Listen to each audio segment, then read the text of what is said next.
Good morning, amazing algebra students. All right, so we are on to a new unit, and that unit is quadratic. So we are off of linear functions. We've done exponent laws. We've done factoring. So now we're doing quadratic graph features. And this unit is very big on our EOC STAR test. So my expectations is, even though I'm not here, you are taking notes in your journal. I should come back and your journal should be full of notes. The perfect thing about videos is you can pause, rewind, so forth and so on. Especially students who may need me to go back and say things, or you ask multiple questions. I need you to make sure you're pausing in these videos, re-listening to what I'm saying. And remember, Mr. Park is available if you have questions while I'm gone. Please go see him during seminar and ask him questions. Okay, so let's start with what is a quadratic. And these are two different types of equations that you'll see in this unit. So we have standard form. And if you know this standard form is just like the standard form of, or just similar to the standard form of linear equations. And then we have this form, which is the vertex form. So here is a quadratic function. This is called a parabola. Pretty sure I'm spelling this wrong. Parabola. This is called a parabola, okay? And this is the parent function. This is like the mother function of the quadratic functions. And from here, we're going to do transformations to it. But this is like the one that we're going to compare all of our quadratic functions to. The equation for this graph is y equals x squared. So let's make some observations, okay? And here, I'm putting arrows right here, arrows right here. Let's start with, on this quadratic function, what is the y-intercept? So my expectation is you're not just listening, take notes. You're pausing, answering the question, and then seeing what I have to say. So what is the y-intercept of this graph? If you said 0, 0, you are correct, right? It goes through the origin. That is the y-intercept. Well, since it's also going through the origin, this would also represent the 0. Well, what's the definition of a 0? The x-intercept. Now let's talk about domain. Domain are my x values. What would the domain of this function be? Well, the leftmost point has an arrow. The rightmost point also has an arrow, telling me it's going forever to negative infinity to positive infinity. So my domain would be x(er). X is all real numbers. And what about the range? The lowest value is at 0, 0. The highest value, y value, has arrows. So how could I write this? It's not y(er) because it's not y is all real numbers, right? Because it doesn't go all the way down. It doesn't go all the way up forever. The lowest point is at 0. The highest point is at positive infinity. So my range would be y is everything greater than or equal to 0. We're going to learn about other features as well. And that's what we're going to see on the other side. So if we know that these are the things for the parent function, you're going to see when we get off of, like, when the y-intercept's not 0, when the 0 isn't 0, and the domain's not x(er), and the range is not y is everything greater than or equal to 0, you're going to see differences on all we can do on a quadratic function. So here are the main things we're going to talk about in this video. I already showed you that y equals ax squared plus bx plus c is standard form. Y equals a times x minus h squared plus k is vertex form. And don't worry, we're going to go in depth on these and break down what does a, b, and c mean. What does h and k mean? We're going to talk about what the axis of symmetry is, maximum, minimum, what the y-intercept is, zeros, and the vertex.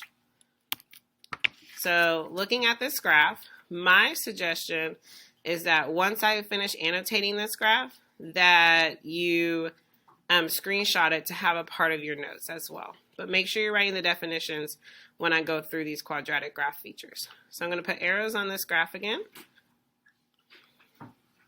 And let's start with domain. So if you know the domain, go ahead and write the domain for this down. Well, if I have arrows, the leftmost point to the rightmost point, the domain is going to be XER. All right, let's talk about range. So the range, again, is my y values, my bottommost point to my topmost point. The bottommost y value is -9. And the topmost y value are arrows. So how am I going to write my range? Well, if -9 is the bottommost point, then it'll be y is everything greater than or equal to -9.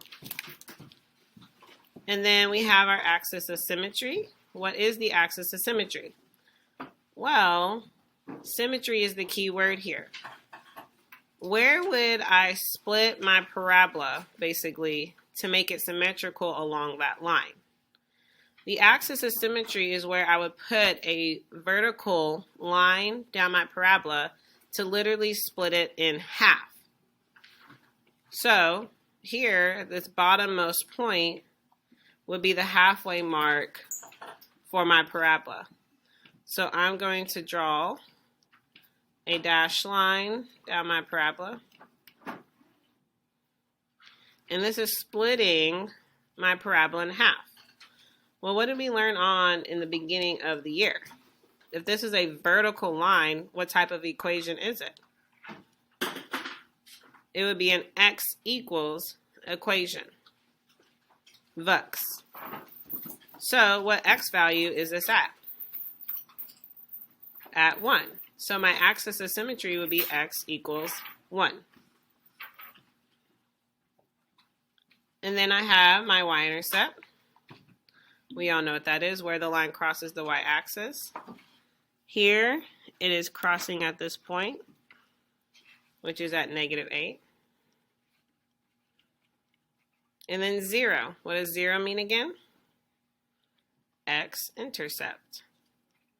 You're also going to see this is called a root. So you have your x-intercept, you have your roots, you have your zeros, and you'll also see later on this is also called solution. Well, this has two separate x-intercepts. One at here and one here.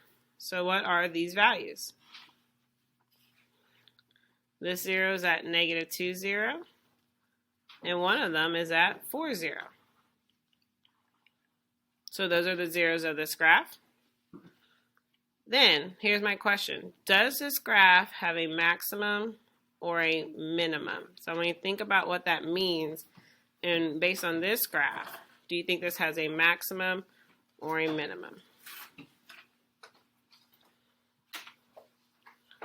Well, do we see how this is curved up? This is called concave up, or a smiling face, right?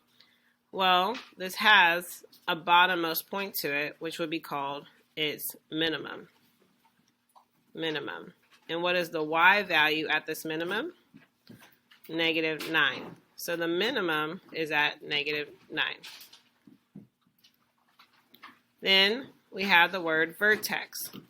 Well, this is the same thing as the minimum and the maximum, except this is the ordered pair, the x and y value, at the minimum. So what is the ordered pair? It is at 1, -9. So my vertex is my minimum or my maximum.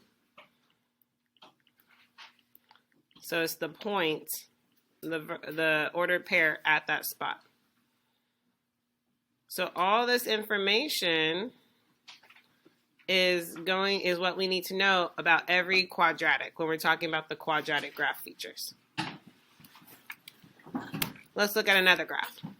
So if you feel confident with all these definitions, go ahead and pause the video, answer the question for the domain, range, axis of symmetry, y-intercept 0, maximum, minimum, and vertex for this quadratic. Well, tell me what you notice the difference between this graph and this graph.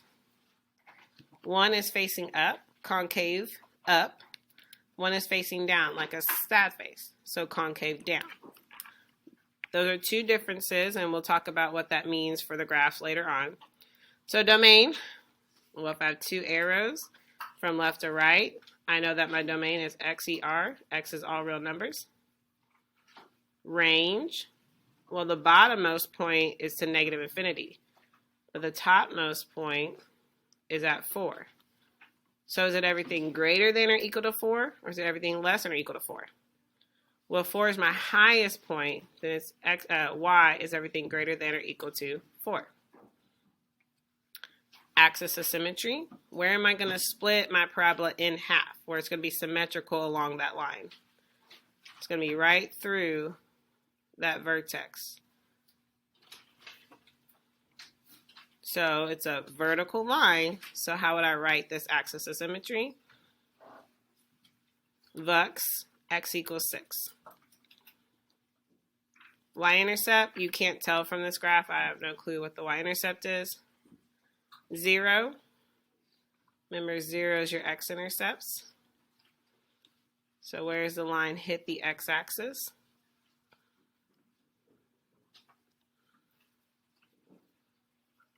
So we have an x-intercept at 4, 0. And we have one at 8, 0. And then, does this graph have a maximum or a minimum? Because this is facing down, this graph has a maximum right here. And what's the y value at this point? 4. So there's a maximum at 4. And then vertex is the ordered pair at the minimum or the maximum. So what is the ordered pair here?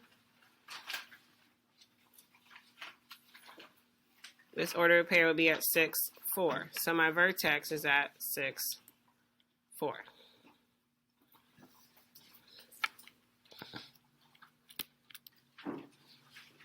So a couple key things to know. This is standard form for a quadratic. The A value in front of the coefficient in front of x squared tells you whether the parabola is upward or downward. If my A is positive, then I know it's a upward or concave up facing parabola. If my A is negative, then I know my parabola is facing down, sad face, a concave down parabola. C represents the y-intercept of the graph. This is only for quadratics.